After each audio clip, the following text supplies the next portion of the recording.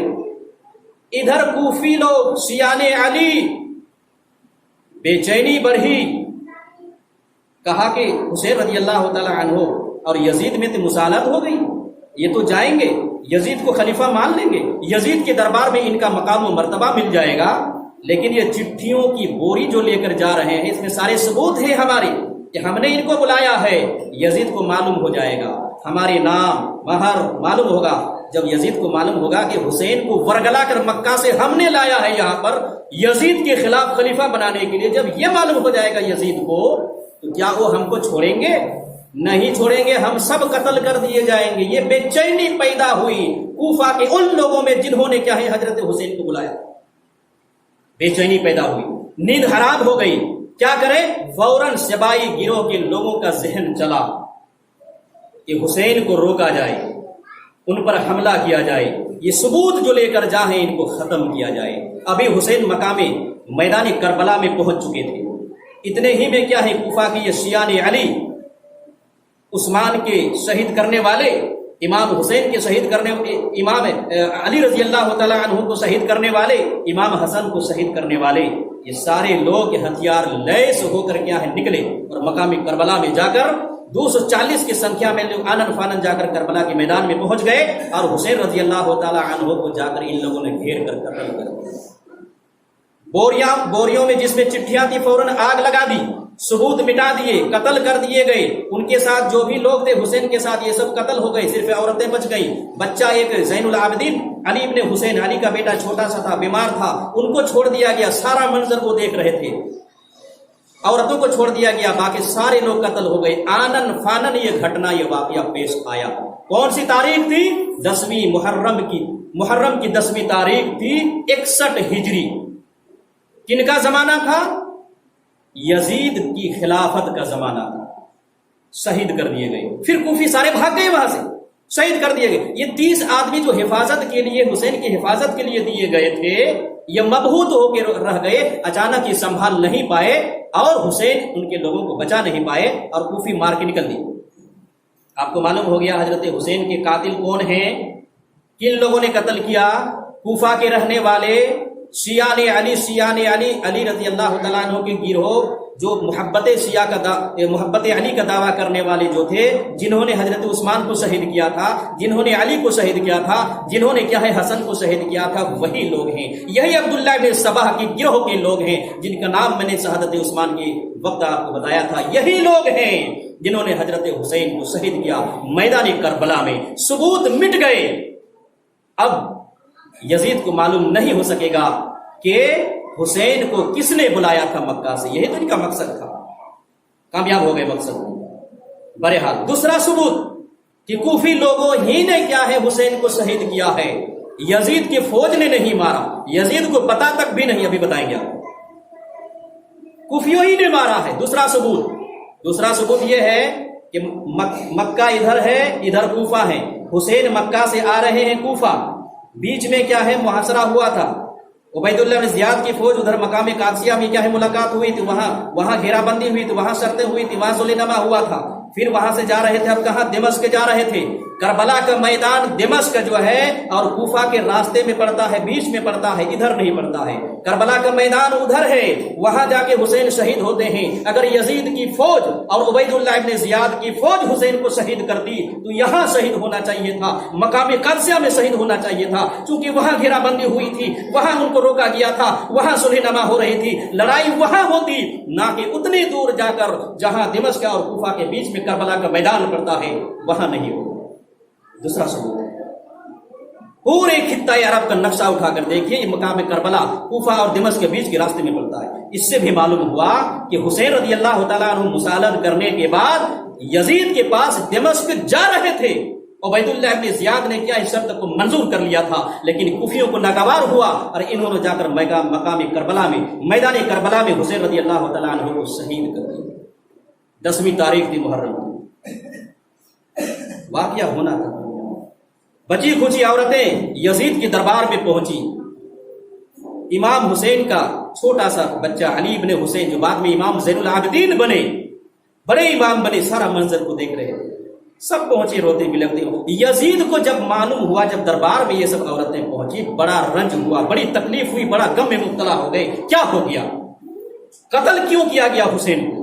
ان کو پتا ہی نہیں ہے حسین قتل کیا جا رہا۔ ان کو پتا ہی نہیں ہے کہ حسین مکہ سے نکل چکے ہیں، کچھ نہیں معلوم۔ یزید کی فوج نے ان کو قتل نہیں، افسوس کا اظہار کیا اور کہا یزید نے اس وقت اہل کوفہ، اہل بصرہ، عراق، تم لوگوں کی اطاعت میرے لیے کافی تھی، میں اسی پر راضی تھا، کنت ارضا۔ امام طبری نے اپنی تاریخ میں کیا ہے اس واقعی جملے کو لکھا ہے کہ اس وقت یزید نے کہا تھا کنت ارضا من طاعتکم بدون قتل حسین، میں کوفہ والے، بصرہ والے، عراق والے، تم نے جو ہمارے ہاتھ پر بیعت کی تھی اسی پر میں راضی تھا، تم نے حسین کو قتل کیوں کیا؟ میں نے قتل کرنے کی اجازت تمہیں نہیں دی۔ کیا معلوم ہوا؟ حسین کے قتل کرنے والے یزید کی فوج نہیں ہے، یزید نہیں ہے، معصوم ہے اس معاملے میں۔ قتل کرنے والے شیعان علی ہے، کوفہ کے رہنے والے لوگ ہیں، انہوں نے قتل کیا۔ اور پھر اس کے بعد یزید اور حسین رضی اللہ تعالیٰ عنہ کے دونوں خاندانوں میں رشتے، ناطے، تحفے، تحائف یہ سب چلتے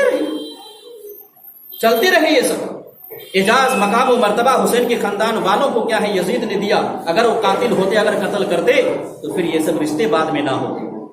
یہ ثابت کرنا تھا مجھے کہ یزید امام حسین کے قاتل نہیں ہے، اور یزید معمولی نہیں ہے۔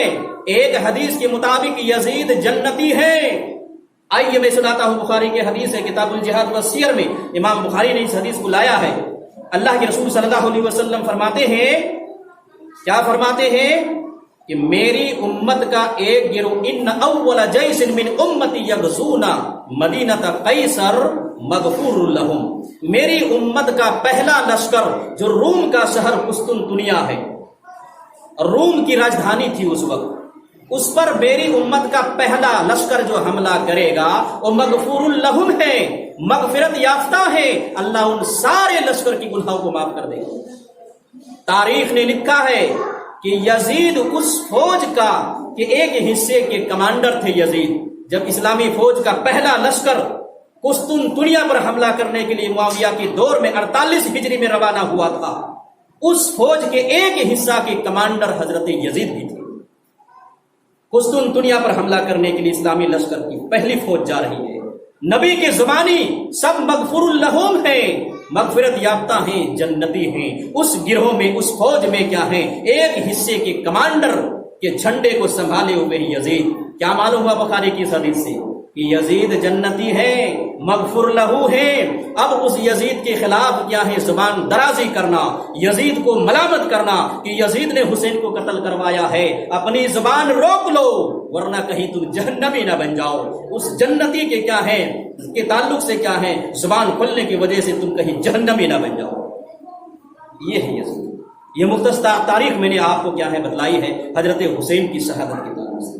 اب آئیے 10ویں محرم کو لوگ جو کیا ہیں حسین کے نام پر تعزیہ بناتے ہیں، ماتم کرتے ہیں۔ یہ ماتم کیوں؟ راز کیا ہے یہ بھی سن لیجیے، 2-4 منٹ میں خطبے کو ختم کرتا ہوں۔ حسین رضی اللہ تعالیٰ عنہ جب قتل کر دیے گئے، یہی شیعان علی ماتم کرنا شروع کیے، رونے دھونے لگے۔ امام زین العابدین، امام حسین کے چھوٹا سا بیٹا جنہوں نے منظر دیکھا تھا، یہ کہتے ہیں بعد میں ان ہؤلاء یبکون من قتلنا غیرہم، یہ کوفی، یہ شیعان علی رو رہے ماتم کر رہے، ہمارے باپ کو، ہمارے رشتہ داروں کو کس نے قتل کیا؟ یہی لوگ ہیں جنہوں نے ہمارے باپ کو قتل کیا ہے، ہمارے رشتہ داروں کو قتل کیا ہے، پھر رو بھی رہے۔ کیا معلوم ہوا؟ کوفہ کے لوگوں نے امام حسین رضی اللہ تعالیٰ عنہ کو قتل کیا، پھر ماتم کرنا شروع کیا۔ کیوں یہ ماتم کرنا شروع کیا ان لوگوں نے؟ رونا دھونا کیوں شروع کیا؟ پھر ہر سال یہ 10ویں محرم کو کیوں روتے ہیں؟ آئیے سنیے۔ اس لیے روتے ہیں، ان کو احساس ہو چکا تھا ہم مجرم ہیں، ہم امام حسین نواسہ رسول کے قاتل ہیں، یزید کو معلوم ہو جائے گا ہم قتل کر دیے۔ اپنے جرم کو چھپانے کے لیے یزید پر انہوں نے کیا ہے جرم کو تھوپ دیا کہ یزید کی دور حکومت میں، دور خلافت میں یہ واقعہ ہوا ہے، گویا کہ یزید کی فوج نے قتل کیا ہے، موڑ دیا واقعہ۔ ہماری سوسائٹی میں، ہمارے معاشرے میں، مسلمانوں میں آج بہت سارے لوگ ایسے ہیں جو عبداللہ ابن سبا گروہ کے لوگ موجود ہیں، ایسی سازشوں کا جال بچھاتے ہیں، کرتے کچھ ہیں، الزام کسی اور پر رکھتے ہیں، کرنے والے وہ ہیں، کسی اور کی طرف الزام لے جاتے ہیں کہ وہاں سے بڑھا۔ کوفہ کے لوگوں نے الزام دھر دیا کہ ان کے اوپر یزید کے اوپر کہ ان کی فوج نے قتل کیا ہے، اور یہ رونے دھونے لگے اپنے جرم کو چھپانے کے لیے، اپنے آپ کو بری کرنے کے لیے، اور ہر سال پھر یہ ماتم کر رہے ہیں۔ میں نے بتایا یزید اس سے معصوم ہے، انہوں نے قتل نہیں کروایا۔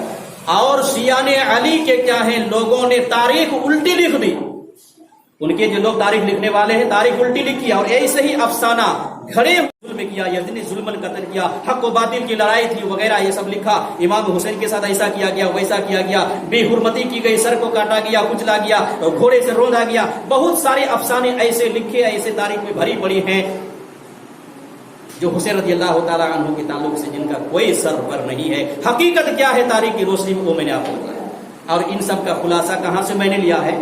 امام طبری بہت بڑے مورخ ہیں، انہوں نے اپنی تاریخ میں یہ ساری چیزیں، اسی طرح سے علامہ ابن کثیر بدایت المجتہد وغیرہ، اور اس طرح سے تاریخ خلفاء امام سیوطی وغیرہ، ان سارے بڑے بڑے مؤرخین نے کیا یہ حقیقی، اسی طرح سے امام ابن تیمیہ رحمۃ اللہ علیہ وغیرہ نے صحیح جو چیز ہے اپنی تاریخ میں انہوں نے درج کیا ہے اور واضح کیا ہے۔ امام حسین رضی اللہ تعالیٰ عنہ کے قاتل یہ کوفی ہیں، نہ کہ یزید۔ معلوم ہو گیا، ماتم معلوم ہو گیا۔ ماتم کیوں کرتے ہیں؟ اپنے جرم کو چھپانے کے لیے۔ کیا ماتم کرنا جائز ہے؟ نہیں، حرام ہے۔ آئیے بخاری کی حدیث اللہ کے رسول صلی اللہ علیہ وسلم کی سنتے ہیں۔ اللہ کے رسول کہتے ہیں کہ وہ عورت جن کا ایمان اللہ رسول پر ہے اس کے لیے جائز نہیں ہے کہ اپنے رشتہ دار اور عزیز کے انتقال پر وہ 3 دن سے زیادہ سوگ منائے، جائز نہیں ہے۔ 3 دن سے زیادہ ماتم نہیں کر سکتی ہیں۔ ہاں، ان کا شوہر اگر مر جاتا ہے تو 4 مہینے 10 دن کیا ہے وہ ماتم کر سکتی ہیں، سوگ منا سکتی ہیں۔ سوگ کیا چیز ہے؟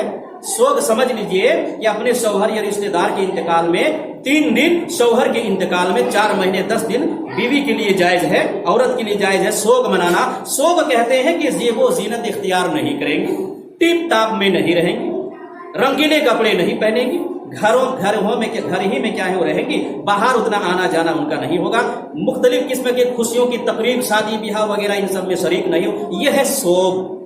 4 مہینے 10 دن ان کو گھر میں رہنا چاہیے۔ ہاں، بہت ضروری ہے تو سمپل انداز میں با پردہ باہر نکل سکتی ہے۔ یہ سوگ ہے عورت کے لیے 4 مہینہ 10 دن اپنے شوہر کے تعلق سے، باقی رشتہ داروں کے تعلق سے صرف 3 دن۔ حضرت حسین کے شہید ہوئے کتنے دن ہو گئے؟ 1443 ہجری، سن 61 ہجری میں شہید ہوئے ہیں۔ 50 ہجری گھٹا دیجئے، اس میں 61 ہجری گھٹائیے 1443 میں، کتنے سال ہو؟ 1400 سال ہو گئے حضرت امام حسین کے شہید ہوئے، اب بھی ان کا ماتم ختم نہیں ہو رہا ہے، جبکہ 3 دن سے زیادہ جائز۔ اور ان سے پہلے بڑے بڑے صحابہ کرام شہید ہوئے، ان پر ان کا ماتم نہیں ہے۔ یہی لوگ ہیں کہ حسین کے نام پر ماتم کرتے ہیں۔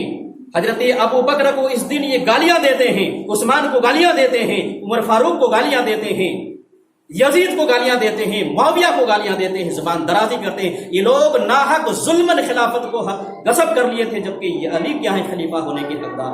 ایسا ان لوگوں کا عقیدہ، یہ شیعہ لوگوں کا، یہ زبان درازی گالی کرتے ہیں۔ اللہ کے رسول کی حدیث ہے، صحابہ، میرے صحابہ کو گالی مت دو، ان کا ایک گھڑی میرے ساتھ کھڑا ہونا تمہاری پوری زندگی کا عمل ان کی برابری نہیں کر سکتا۔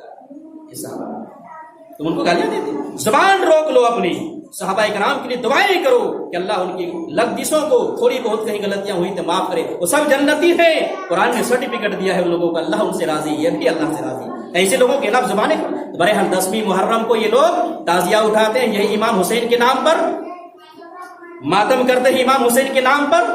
یہ کیا ہے؟ یہ سب کے سب کیا ہے؟ غلط ہیں، بدعت ہیں، کچھ اعمال شرک پر مبنی ہیں وغیرہ، ان سے بچنا چاہیے۔ 10ویں محرم کو صرف روزہ رکھنے کا حکم ہے، روزہ رکھیے۔ امام حسین کی شہادت سے ان کا کوئی تعلق نہیں ہے، یہ روزہ تو نبی کے زمانے سے پہلے موسیٰ نبی کے زمانے سے رکھا آ رہا ہے۔ امام حسین آج شہید میں ہوئے۔ شروع میں میں نے قرآن کریم کی آیت جو پڑھی تھی، الیوم اکملت لکم دینکم، نبی کے زمانے میں دین مکمل ہو چکا ہے۔ اب اتنے سالوں کے بعد یہ لوگ دین سمجھ کر تعزیہ کو، ماتم کو اور بہت ساری چیزوں کو دین میں داخل کر لیا ہے۔ دین میں کیسے داخل؟ یہ ساری چیزیں بدعت ہیں۔ کل بدعت ضلالہ، ہر بدعت ضلالت گمراہی ہے، وکل ضلالت فی النار، اور ہر گمراہی کیا ہے؟ جہنم میں لے آنے والے ہیں، لہذا تعزیہ اٹھانے والے، ماتم کرنے والے اور 10ویں محرم کو خرافات کرنے والے، اس میں بہت سارے کاموں کو انجام دیتے ہیں، شرکیہ اعمال، بدعتی اعمال وغیرہ، یہ سب کرنے والے اگر بغیر توبہ کے مرتے ہیں تو ہمیشہ کے لیے جہنم میں چلے جائیں گے، ہمیشہ کے لیے جہنم میں چلے جائیں گے۔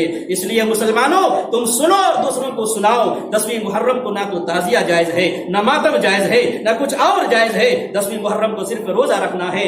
یہ کیا ہے؟ دشمنان اسلام، صحابہ کرام کی گالی دینے والے اور امام حسین کو کیا ہے کہ نام پر نعرے لگانے والے، یا حسین ہائے حسین یہ کرنے والے، یہ سب بدعتی اور شرک کے کام کو انجام دینے والے، اللہ رب العالمین انہیں توفیق دے کہ ان کو صحیح چیز سمجھ میں آ جائے۔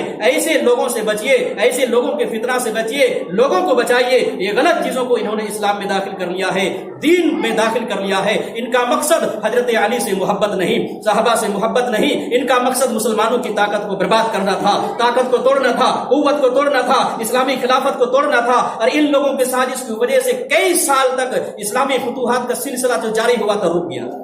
انہی لوگوں کا سازش کا نتیجہ تھا کہ مسلمان آپس میں الجھ کے رہ گئے اور ملک جو فتح ہو رہا تھا رک گئے، آپس میں الجھ رہے ہیں، فتح کیا ہو؟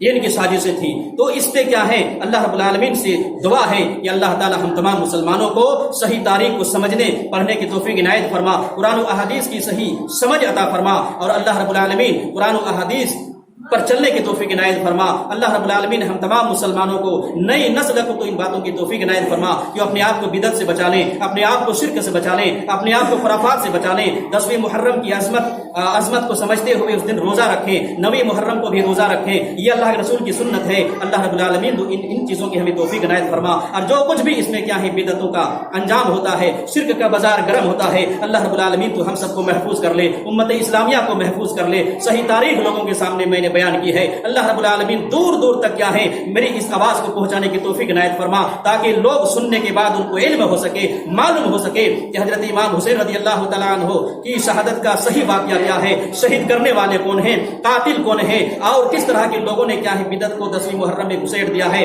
داخل کر لیا ہے۔ اللہ رب العالمین تو ان چیزوں کو سمجھنے کی توفیق عنایت فرما، اور پھر ان کے مطابق صحیح چیزوں پر اللہ رب العالمین عمل کرنے کی توفیق عنایت فرما۔ اے اللہ ہم سب گناہگار ہیں تو ہم سب کی گناہوں کو بخش دے، معاف کر دے۔ اے اللہ ہم میں سے جو پہلے ایمان کی حالت میں جا چکے ان کی مغفرت عطا فرما۔ اے اللہ ہم سب گنہگار ہیں، ربنا ظلمنا انفسنا وان لم تغفر لنا وترحمنا لنكونن من الخاسرين، ربنا آتنا في الدنيا حسنة وفي الآخرة حسنة وقنا عذاب النار، ربنا ظلمنا انفسنا وان لم تغفر لنا وترحمنا لنكونن من الخاسرين، وآخر دعوانا ان الحمد لله رب العالمين۔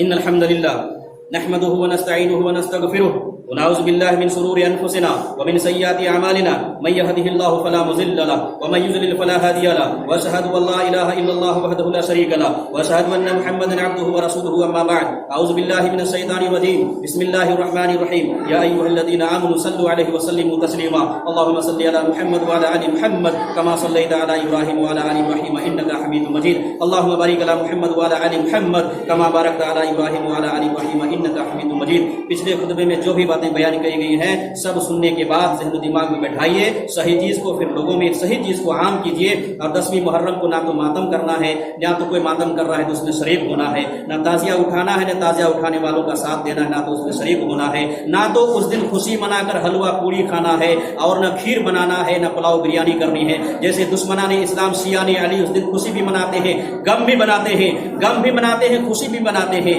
غم مناتے ہیں اپنے جرم کو چھپانے کے لیے، خوشی مناتے ہیں اس لیے کہ انہوں نے اپنے دشمن امام حسین کو قتل کر دیا تھا، اس خوشی میں خوشی بھی مناتے ہیں۔ مسلمانوں ان کی سازش کو سمجھو اور اپنے آپ کو روک لو ان خرافات سے، ان شرکیہ اعمال سے۔ اس دن خوشی بھی منانا بھی حرام ہے، ماتم منانا بھی حرام ہے۔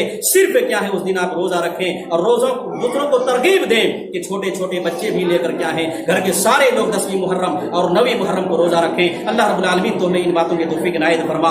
اللہ رب العالمین ہم سب گنہگار ہیں، ہم سب کے گناہوں کو بخش دے، معاف کر دے۔ ان اللہ یأمر بالعدل والإحسان وإيتاء ذي القربى وينهى عن الفحشاء والمنكر والبغي يعظكم لعلكم تذكرون، ولذكر الله تعالى أعلى وأولى وجل وأتم وأهم وأكبر۔